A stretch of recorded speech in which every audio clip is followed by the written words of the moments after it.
I want to get out.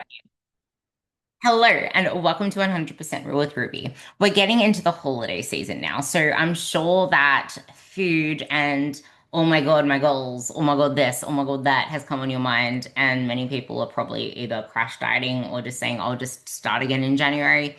I like, I feel like the more that you can put effort into the fundamentals throughout the year by starting the year on a good foot, not on let's sprint to this fat loss end mark, the easier the end of the year is going to be because you learn how to navigate these events. And I feel like social events are a really difficult one for a lot of people, and it's kind of why It's the holidays.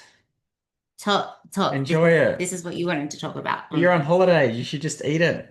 And this is where boundaries and I think a lot of people find it difficult, number one, to set boundaries, number two, to say no, number three, to actually express their goals to their partner, to their family, to their friends, if they don't yet resemble this fit person.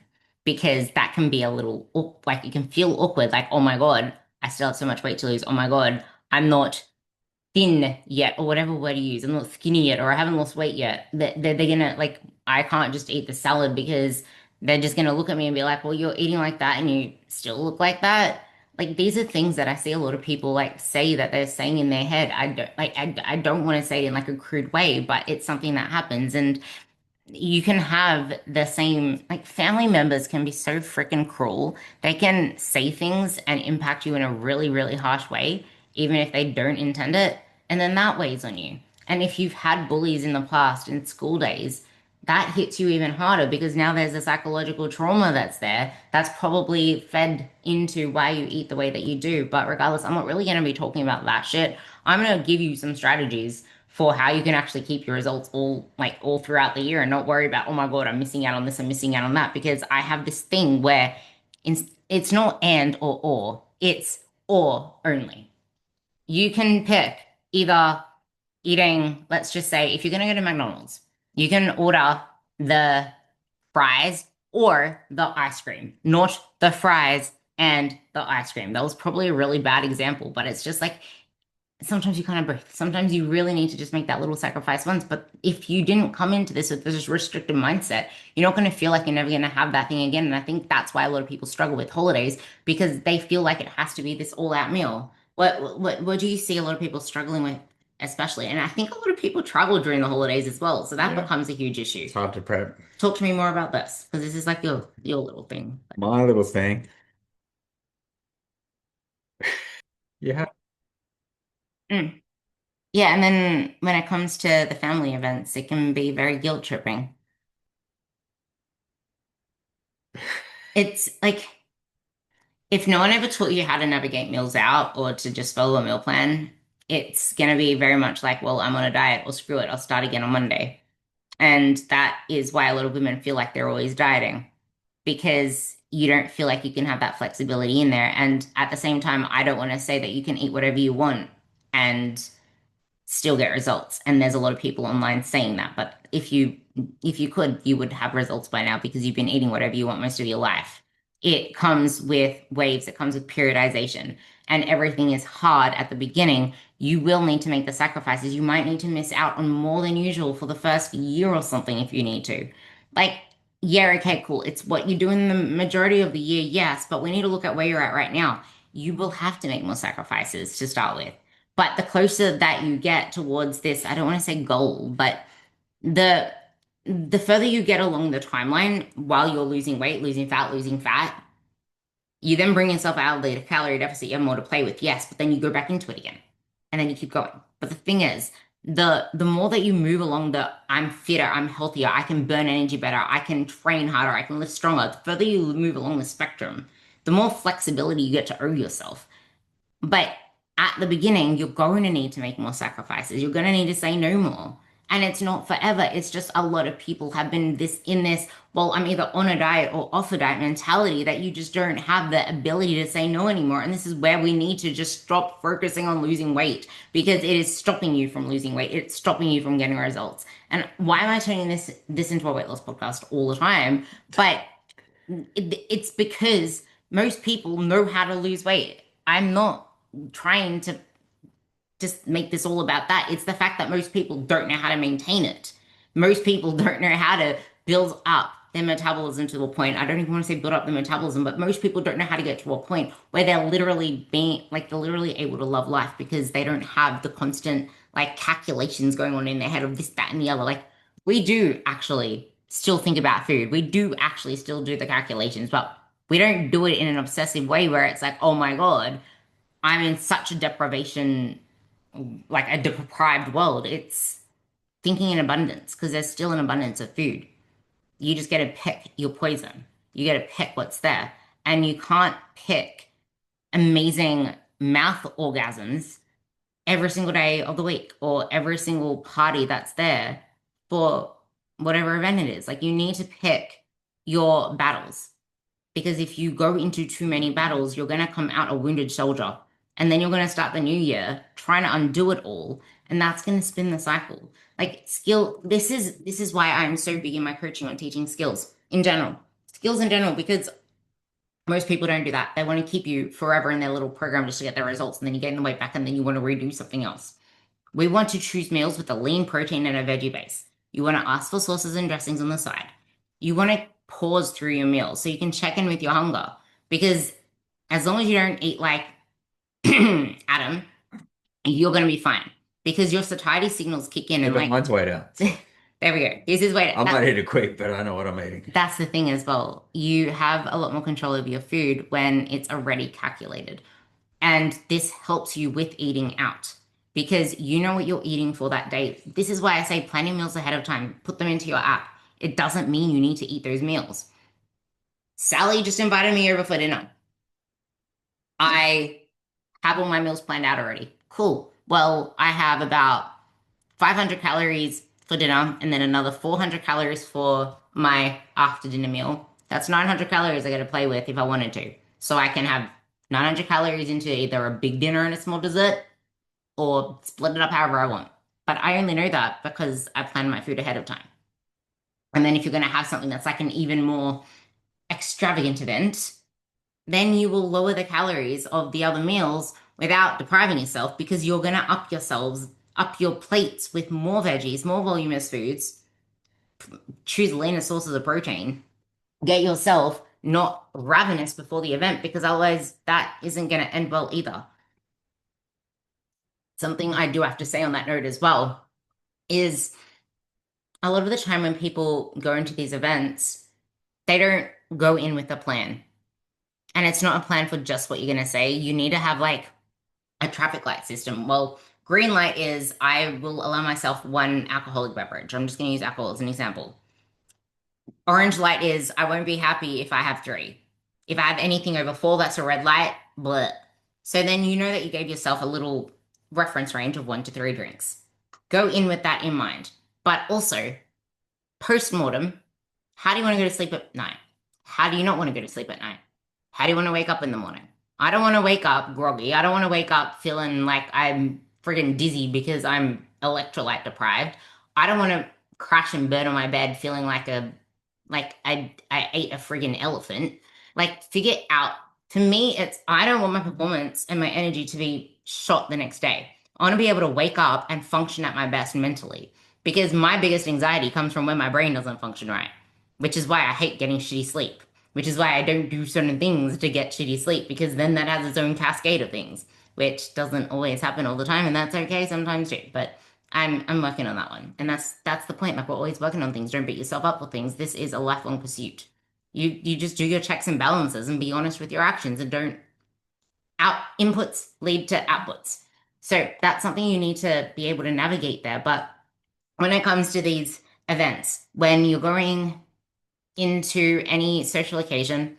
I have a whole booklet on this. If you want to message me and just say you want the holiday tools guide and I'll send it to you. But you need to go in prepared with how you're going to tackle comments or suggestions from people saying, "Oh, just finish up my potatoes, like try my potato scallops, try my truffle, try this, try that." Like something that I like saying is, "Oh, that actually looks so freaking good. I am so full right now. So can I borrow a bag so I can take some home?" and I'll let you know what it tastes like in the morning. You don't need to eat it there and then. Like there are some kind ways that you can actually put things across. You just need to be okay to put those barriers there. And it doesn't always mean saying no. Sometimes saying no is the hardest thing you can do. So you can use some form of yet or some form of yes, but I will do it this way. There are other ways to work your way around things. You need, like, think ahead for these things. Plan ahead for these events because it's the only way that you're going to succeed for that stuff. And sometimes protein powder is very useful when you go on holidays as well, depending. But something that Adam and I always do whenever we go out is we make sure that we go to a Woolies. We make sure that we have enough food to at least last us for the first day, so we're not rushing to get ourselves to a supermarket. But we get ourselves to a supermarket because fast food, you can get the fastest food from a supermarket as well. You just get a little bagged thing, and then you just get pre-chopped chicken or a rotisserie, or unless you're him, you get tuna. There's like all different ways that you can make a really fast meal. You can even just get a little yogurt packet. And then if you brought a little sample of protein with you, put the protein into the yogurt. You can get yourself an apple, just like one apple. There's other ways that you can do fast food as well. It doesn't all have to be cooked. Get yourself frozen veggies. I'm sure wherever you are, you can shove it into a Make sure you microwave. cook it. Yeah, it's like you can shove it into a microwave. You don't have to cook. Things can go in microwaves. Like microwaves are really friggin' simple. He loved my microwave breakfast this morning. Yeah, So not the raw veggies. the raw veggies were my Frozen. he tried to steal my veggies and then he decided that he didn't like them. But I did actually cook in microwave veggies and That's good. So you like know what you like and what you don't like, but also sometimes you have to deal with things that you don't really like, but you can tolerate because that's a better option. I had a conversation with a client as well, and it was about getting bored with some of the meals as well. This is where I would have that like dialogue with myself. Do I really want to put the effort in to planning out a whole other meal plan that's going to fit in all of this? Or am I just going to suck this up until I have time to figure out a meal plan? I'm just going to suck it up for another day.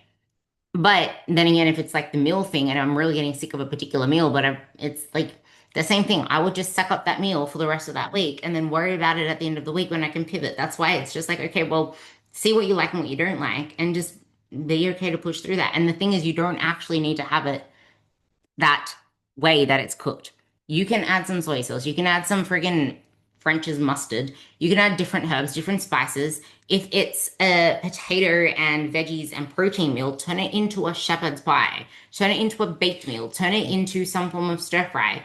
And instead of putting in potato, put in noodles or just put in extra pumpkin and pumpkin that works with the stir fry or put in some legumes.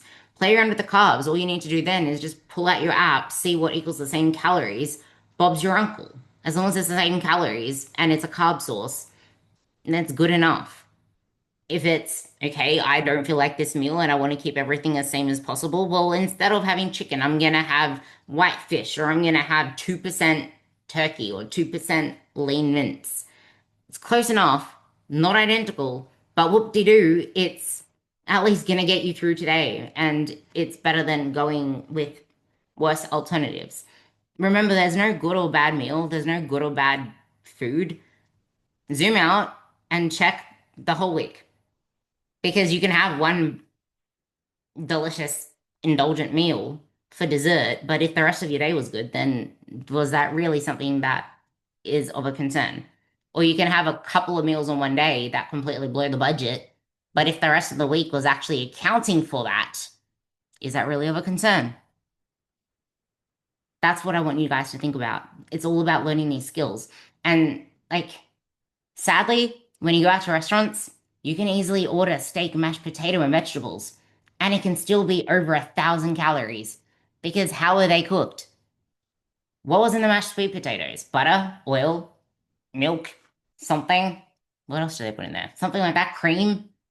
The steak probably cooked with so much oil. The vegetables probably loaded in butter. Like that, just because something's healthy doesn't make it calorie friendly, especially if it's a salad that has extras on it, especially if it's stuff that has oil or butter on it, because oil and butter are the worst things for your waistline. You don't even realize that because there's like nothing on it, but they are, you don't even know half the time how much is on there because you can load a whole freaking tablespoon, whop it on, and it comes out and it doesn't look like there's that much on there. Like, they can get away with so much in restaurants because they just want you to come back. So just because something's healthy doesn't make it good for your waistline. And if you're eating out more often than not, that is something to be aware of, but you also need to be okay to ask for what you want. I always get dressings on the side. I always say that I do not do butter and I do not do oil. I don't want any of that stuff on my stuff. Any of that stuff on my stuff, yeah. And if I want anything, I will say I want the dressing on the side. I only use a little bit, if any at all, because that's another thing that gets people trapped. If you're always going to try to have a party or live your best life in a diet, you're never going to teach your taste buds to be okay with less orgasmic food because you can change your taste buds within a course of 4 weeks. Some people have been proven in literature to change their taste buds in 2 weeks. You just need to be okay to push through the less palatable stuff, go through the hard shit for a while. It's just like when you do a detox of buying like super tempting foods in the house. After a couple of weeks, it becomes a little bit easier, but then as soon as you let them in again, it's like a floodgate went loose. That's why you shouldn't until you're actually in a place where, okay, I feel like I'm in control now. I feel like I have abundance. I'm not craving for foods. Whatever that food was trying to fill as a void, emotional habits, binge, whatever it is, now has an alternative that isn't food. Now I can bring it in. You don't just bring things in for the sake of it. It's like, okay, well, have you actually addressed what was leading to the issue first? Some people can do it that way, some people can't. Some people need to have it in the house, otherwise all hell breaks loose. Figure out what's right for you. And if you haven't yet tested not putting it into the house, I highly recommend it. But you need to give it a long enough period of time to do the work in the period of time, not just say, I'm going to keep it out of the house. You need to do the work as well, because then you'll come out the other side in a better place. And that's why also it is really important to track your food for a while so you know what's in the food. Because most people struggle seeing progress by being social because they feel like it has to be this high calorie meal. It's like, I want to treat myself because I'm going out. That is a reflection on your approaches, though. So that's something that I want you to be aware of. I want you to set yourself like, how do I want to feel? How do I want to feel going into this holiday season? How do I want to feel going out of it? And I would argue, kind of like my little thing with you being in the house. I would argue I don't really give a shit about going to someone's place for their food that they're cooking. I'm going for their presence, for their love, for the memories, for the chats, for the conversations. You're there for the people, you're there for the social interaction. The food is just a little bonus with some spice and everything nice. Sugar Whatever. on top, Yeah. Well, let's make sure that it's like, you on the know, side. yeah, on the side, sugar on the side. But that's the thing. You need to It's very hard actually to not make it all about the food when you live in such a deprivation mindset. But these are all the different ways that you can go about it. So I hope that this kind of gives you something to think about because food really doesn't have to be all that difficult. And yes, like I have a huge appetite, Enormous. enormous. I love food too. And that's why I have to be extra careful with what my food is composed of because I'm also a very small human and I also make sure that I am active with my steps, with my daily activity. These are the different things we have to be aware of because it's not that you're a foodie or you love food so much that you can't make this work for you. It's okay, well, what am I willing to give up? Where can this fit in so I can still have my foodiness? And does it have to be every single meal? Can I just make dinner luxurious? And then can I factor in the other meals to account for that? And are there other ways that I can be a foodie that isn't lathered in like coconut milk and all of these high caloric things? Like, can I just do some air fryer stuff? Can I use more herbs, more spices? Can I cook this in a different way? Healthy cheat meals that you can make at home. Healthy fakeaways. I like calling them fakeaways. Make a pizza at home. I get my girls to make pizzas and nachos and all these different things. Like I call them make your fakeaway night. What's your fakeaway night? A lot of the time it's pizza and it works. Like, make your healthy versions of it. And by, I should not say healthy, make your lower calorie, waste friendly versions of it. Make your goal orientated versions of things.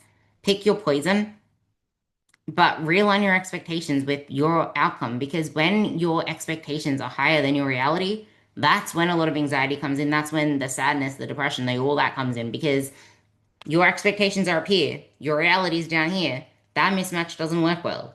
But if your reality is up here and your expectations are down here, that could work, but if it's too low, that's when motivation fades. Because like, So that's where we kind of need to figure out, okay, what is it that we want to feel? Are we actually feeling that at the moment? Or do we need to actually set ourselves something that lights us up? Like, I want to get strong. I want to feel good. I want to live a happier life. I want to actually have more energy because it doesn't all have to be weight loss. And I would argue maintaining your weight and building habits and skills in this period of time, doing something just a little bit better, 1% better, 10% better, getting even 10% more steps, just doing something to a better degree, not becoming friggin' Einstein HD on something. Like, no, just to a better degree. That should be considered a win because most people gain weight consistently from holiday to holiday. So use this period of time to set yourself up for success in the new year. And yeah, it's just awareness. It's standing up for yourself. It's planning ahead. It's picking the options, which is easier to do when you already have a brief idea of what's in food. It's looking ahead at the calorie menu. Go on calorieking.com, calorieking.com.au if you're in Australia. If you're in the UK, there's a version there too. And just figure out what is in food, figure out what works, but also never log a meal for its face value. Always add an extra 20 to 25%, depending on how oily it looks. But if it doesn't look that oily, still add the extra 10% because it's going to be extra calories regardless. But I would still say add a 20% because most restaurant foods are 800 calories. If you're in America, I think the average is like 1,000 calories and they can be up to double what the nutrition label says. If you don't believe me, go read the research. It literally says double. It says 2 times. That's double. So hope that helps. If you need any other help, if can't be fucked cooking, whatever else it is, there is always an option that is better than something that is going to leave you the next day stressed about what your body is doing, worrying about the outcomes versus making the best of how you can just improve your inputs by 1%. Because the more, I'm going to leave you with this one question. Actually, not a question. I'm going to leave you with this food for thought. Most people, they feel like they have a lot of things they have to start doing, these habits to implement these actions that are going to lead to this amazing outcome. But I would argue that most people have 5 key habits, 5 pillar habits that could completely change their life, completely change them as a person. If you spread those 5 habits over every 2 months, I'm going to nail this habit, or every 3 months, I'm going to nail this habit, you could be a completely different person. Most people try to nail 10 habits all in 1 month. That is why you struggle. And then you beat yourself up for struggling. Even if you just try to nail like 2 of them, you still beat yourself up for not doing more or not struggling. There is nothing worse than the third arrow, than the second arrow. The first arrow is the fact that you struggled or failed or whatever you want to call it, the slipped up, whatever. The second arrow is you beating yourself up about it. The third arrow is you continuing to ruminate on it and then call yourself names for it because now you're going to feel like a complete piece of trash. And that isn't motivating. So, yeah, I love you all. Be a little, put a little smile on the dial and enjoy the holidays and enjoy your company. Enjoy the conversations you have. Enjoy the memories that you have because those are the memories. Those are the things that matter most. They really are. Okay. Boy, love yous. And please, please, please leave a 5-star rating and any comments and good stuff. Boy.